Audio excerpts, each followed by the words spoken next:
Bienvenidos una vez más a este su programa Bajo la Lupa y bienvenidos los televidentes de América del Norte y de España.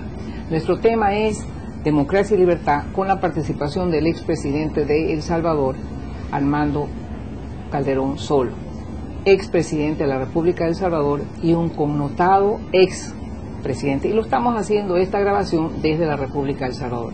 Bienvenido, señor expresidente. Este programa precisamente tiende a tratar de fortalecer la libertad y la democracia. ¿Qué opina usted de esas dos palabras? Gracias.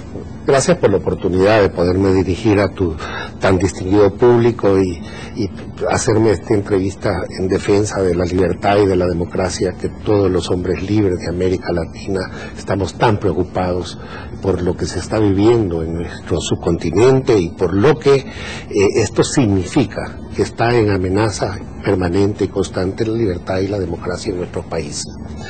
La verdad es de que sí, la lucha por la libertad y por la democracia es una constante, permanente, y todo ciudadano debe de pensar en eso, hacer una meditación de que la libertad se conquista día a día y se lucha por ella día a día. Igualmente la democracia. Para que exista la democracia tenemos que participar, involucrarnos, exigir y poder así consolidar la institucionalidad que tanto necesitan nuestros países, esa institucionalidad democrática en donde existan los pesos y los contrapesos suficientes para que el poder no sea ejercido por una persona, por un caudillo, por un líder, sino que por una institucionalidad con pesos, contrapesos, con limitaciones, bajo la ley, bajo la norma, bajo la Constitución. ¿Cuál es la diferencia entre, digamos, manejar un país con democracia y con instituciones y el hacer que el fin justifica los medios y que todo vale?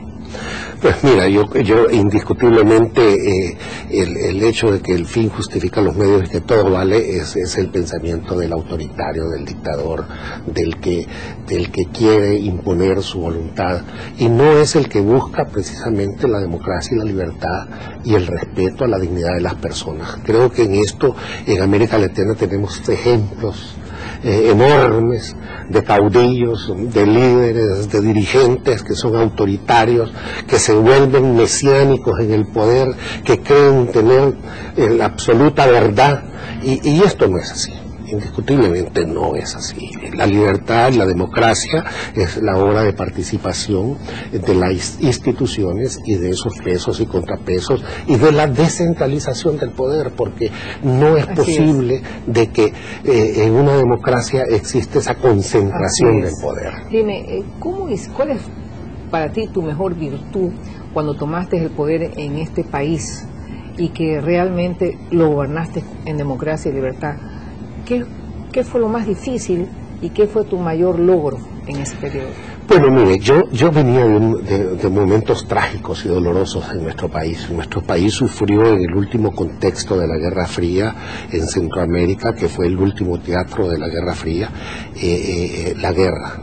Tuvimos más de 80.000 muertos, se dice, en 12 años de guerra.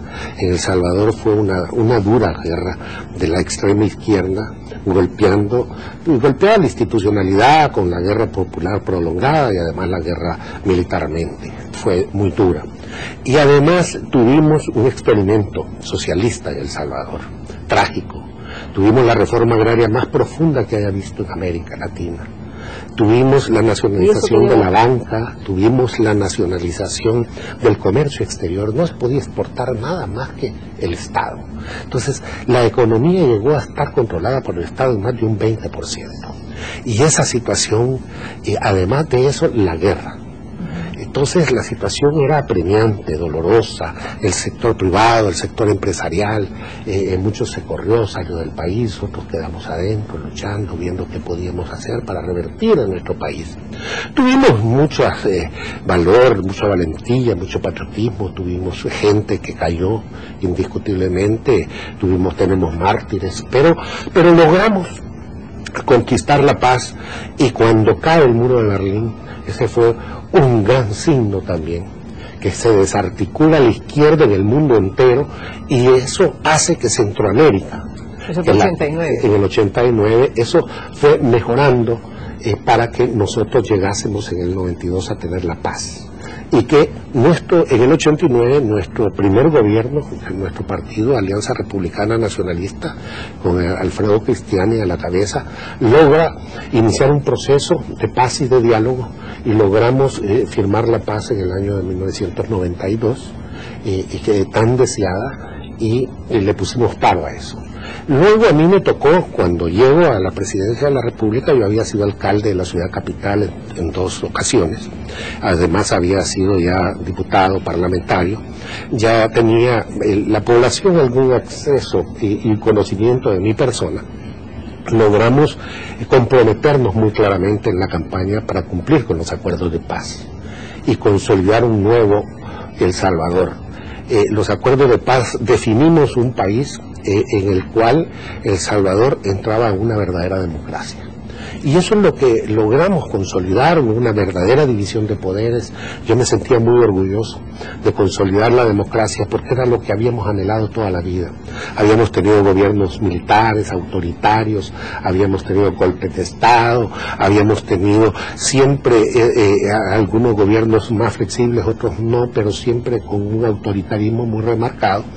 Pero cuando llegamos, y lo que habíamos estudiado en los libros, en la universidad, cuando éramos jóvenes, idealistas, pues teníamos la oportunidad de practicarlo, y eso fue lo que consolidamos cuando estuvimos en la presidencia, esa división de poderes, esa institucionalidad democrática que tanto habíamos anhelado, y cumpliendo con los acuerdos de paz, nos pusimos a trabajar, a reconstruir el país, toda la infraestructura, carreteras, tendidos eléctricos, en fin, el país había quedado muy destrozado, y abrimos la economía. Porque la economía, si no la hubiéramos abierto, estuviéramos también muertos de hambre. Tuvimos que privatizar la banca, privatizar comercio exterior, ingenios, industrias, porque la autoridad, la reforma agraria no la revertimos, porque creíamos que no era conveniente, pero sí abrimos los espacios para que se privatizasen las tierras y se dejase el sistema colectivista de las cooperativas, donde nadie era dueño, donde todos abusaban, donde nadie trabajaba.